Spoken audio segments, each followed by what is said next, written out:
to the Shine Shack, the channel that's all about making quality shine. Alright guys, we're going to do a review video today. Our good friends at Vevor sent us a grain mill to review. So there'll be a link in the description box below. Y'all can go check out the grain mill and get you one. Being a moonshiner, guys, that's one of the most important things. You need a grain mill to chew up them grains for your mashes, guys. Also, as always on this channel, we always tell the truth on reviews. If I love it, I'll tell you. If I hate it, I will tell you that too. Guys, I've gotten a lot of stuff from Vevor over the last year, and honestly, all of it has been awesome. Everything has worked like it was supposed to, as described. I haven't had a problem with any of it. It functions and stands up to the rest of the stuff out there, the other big name brands. Vevor's a good company. If you have something wrong, something's broken or missing, they step up to the plate and replace it. When you pay for something, that's the service you should get. It should be replaced. It happened to me recently, and they stepped right up. 3 days, it was at my door. Depending where you live, it'll probably be different, but I'm just telling you my experience with it. Guys, as always, please like, subscribe, and tell a friend, guys. It really helps the channel out. Let's get to putting us together a grain grinder. I'll show you how to do it and how to use it. Stay tuned. Alrighty, y'all, so we're going to get to it. Real quick, here's your manual. At first, one thing I was kind of disappointed about was there really isn't any instructions. They have a schematic in here that shows you what part's what and all that and how to use it and what not to do. But there's no instructions how to assemble. But it's very simple, guys. I mean, if you got any common sense, you'll be able to assemble this very easy. All we're going to have to do is put the legs on it, which are right here, and a few other parts, and I'll walk you through it. Also, what's cool about this grain mill, a lot of the ones you get off of Amazon like this, they don't have an on and off switch, guys. This one has a on and off switch. All the other ones, a lot of the other ones anyway, you have to plug up and unplug to turn it on and off. But Vevor's put an on and off switch on it, so that's awesome. And guys, it is very heavy. It's probably 50 pounds. It, just from first glance, it looks super heavy duty, guys. It's made out of thick metal. Here's your hopper that'll go on top. Here's your two legs that'll bolt on the bottom. Here's the piece that attaches to hold your hopper. Then there's also a little close-off valve that you can push in and out to stop the flow of the grain. Then it comes with all thread rod. It's a support for the legs to stop the legs from buckling. And then nuts and bolts. You'll need a few simple tools, a Phillips screwdriver, an adjustable wrench, a 9/16 socket. Guys, this grinder is pretty daggum strong. It's 110 volt, 1500 watt, 1,420 RPMs per minute. Alright guys, so we're going to get to it. Alrighty guys, real quick, I've already put one leg on because I don't need to show you both. But inside the package, there's going to be these little rubber pieces. These right here.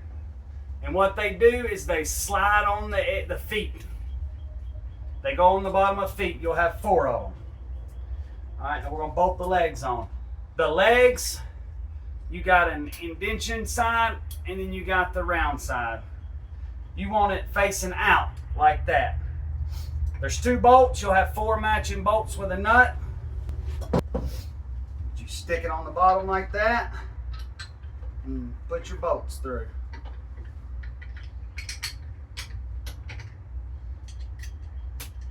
Now guys, when you're tightening these, like anything, I would only barely snug them. You don't need these things that tight.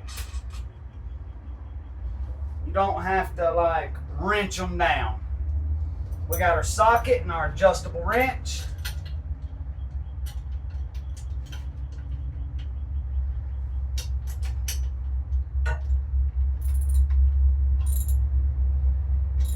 We're just going to snug them. Not over tight at all.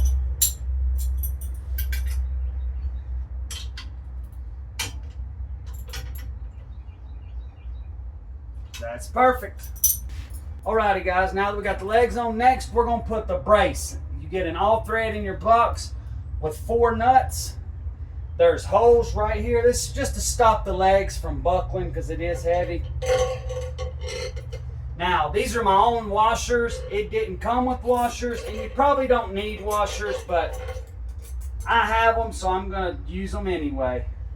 You put the nut on one side like that.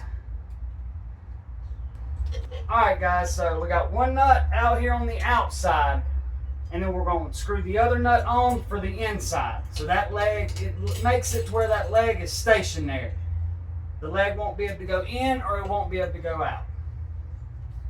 And like I said, if you would like to add washers as well, you can, but honestly, you don't need them.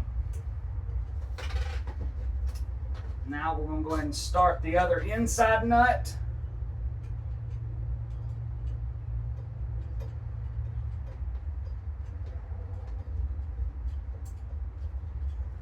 And at the end, we can adjust them if need be. Just screw it on about a 1/2 inch. Slide my washer on there. And now, you may have to push the legs in a little bit. Not much, because you don't want to snap nothing. Put too much force on something, you will break it. Okay.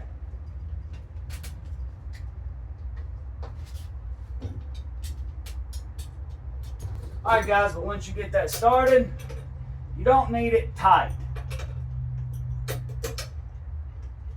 Just as long as the nut goes on the end. Threads on, that is all you need. Alright, just like that. Then you tighten the inside one.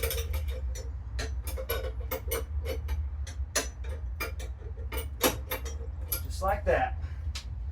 This one's good. We're going to tighten the inside. Boom. Just like that, guys, it's done. It's simple. That's installed. That allows your legs so they can't go in and out when you're using it. Because this motor, guys, is very heavy. So, I mean, that's a good thing to have that. Our on and off switch is already put on, cord, everything. Next, we're going to put on the hopper. Alright, guys, for the hopper, you're going to get a piece that looks like this. You're going to get a piece that looks like that.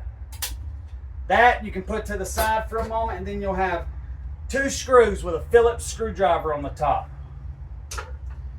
You're going to put this up here.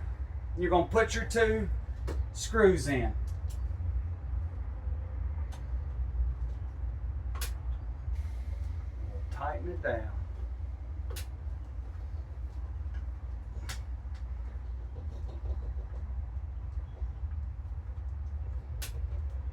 Alright, now that that's tight, your little other piece, it slides in the front here, just like that. And that allows you, if need be, you can take it out when you're running grain, but you can slide it back in to stop the grain if you've already grinded enough and you don't want any more to go through the hopper. Alright guys, next we're going to put in the hopper feeder. You screw out the setting screw on the back, sit your hopper feeder in, and you screw in the setting screw. You just want to snug it, guys.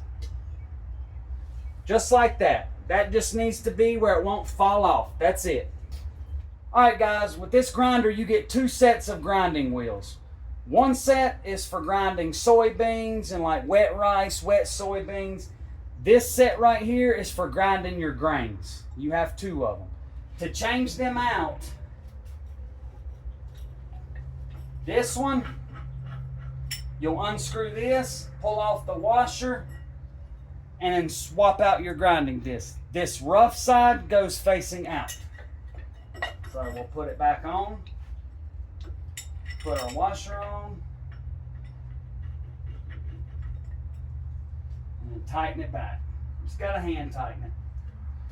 This one is a little more difficult to get to, guys. I will show you. This is how you adjust if you want a fine ground like powder or if you want a more coarse cornmeal.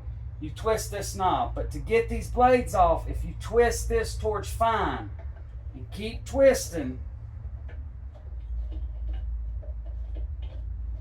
and there's a set screw over here you got to loosen as well. That'll allow you to pull all that out. And then there's your other grinding disc. You take an Allen wrench and these 3 bolts, you loosen them and that'll slide out. You put your other one on and you tighten these like 2 turns, 2 turns, 2 turns, all equally. So you center this grinding wheel perfectly. And make sure you don't ever drop anything metal or anything down in this grinder, guys. You will destroy your grinding disc. And then you tighten your fine and coarse adjustment just like that. And then there's a set screw right here. Every time you adjust this, like if you want like a flour or a coarse, always put your set screw. That helps wherever you adjust it to, that helps lock it in place. So as the grinder's vibrating and running, so it doesn't change on you. So we're going to loosen this some because that's wide open. We'll adjust what we want as we're doing it. And then you shut this back and you shut your lever. And there it is, guys. Now we're going to run some grain through this. I recommend grinding, I would say at least 5 pounds of grain through it. 1 to 5 pounds, whatever you have on hand, and toss it, throw it away. Don't keep it. This is a new product. You got oils and stuff in here from manufacturing and stuff. You don't want that in your grain. So I would run some grain through it just to like get it broke in and then toss that grain straight in the trash, guys. You don't want none of that in your mash or whatever you're making, bread, whatever. You don't want none of that, guys. Hey, y'all, real quick. Make sure you check out our ongoing Apple Brandy 2.0 series. It's in collaboration with Badmotivator Legacy Barrels. Part 1 was posted last week. Part 2 will be posted next week. It'll be a 3-part series, guys. It's awesome, packed full of knowledge, an awesome apple brandy recipe. Go check it out, guys. Don't miss it. Alrighty, guys. So we got it outside. I'll turn it on real quick so you can hear it. It's very quiet. Of course, you can hear this rattling because there's no grain in it, but very, very quiet. I really like this thing so far. It looks heavy duty made, looks well made. It's very easy put together. I really think this is the type of grain mill that'll seriously last you a lifetime. Like this will be the only grain mill I'll probably ever buy again. And I really think this thing will chew through some grain. All right, guys, unfortunately, all I had was some cracked corn and some whole rye, so I just mixed it together. Thought I had some whole kernel, but I don't, but we'll be able to grind this too.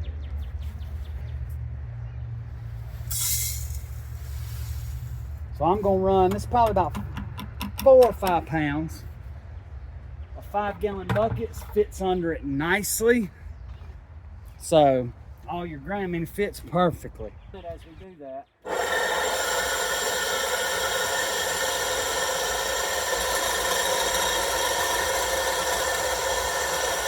tighten our set screw. And that's a good fine ground cornmeal.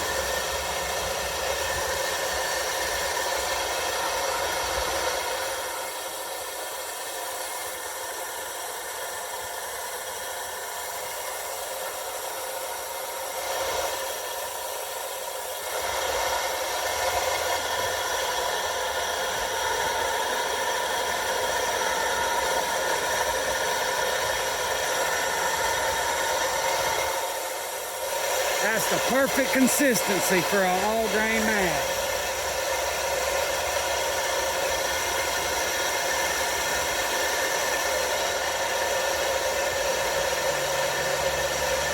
Just as a precaution, I haven't done it, but like with most grinders, I wouldn't bottom it out all the way. Like just go start screwing it towards fine and keep going. Because if you have them blades and they contact each other with force, you will damage them blades up. So, as you can see, it chewed through that grain a whole lot faster than I'm used to with my other mill. That grinded very well and consistent. That is like a very fine cornmeal. That is perfect for an all grain mash. That's cracked corn and rye right there. All right, guys, here's the front. Like I said, all I would kind of do is just wipe it down after each use.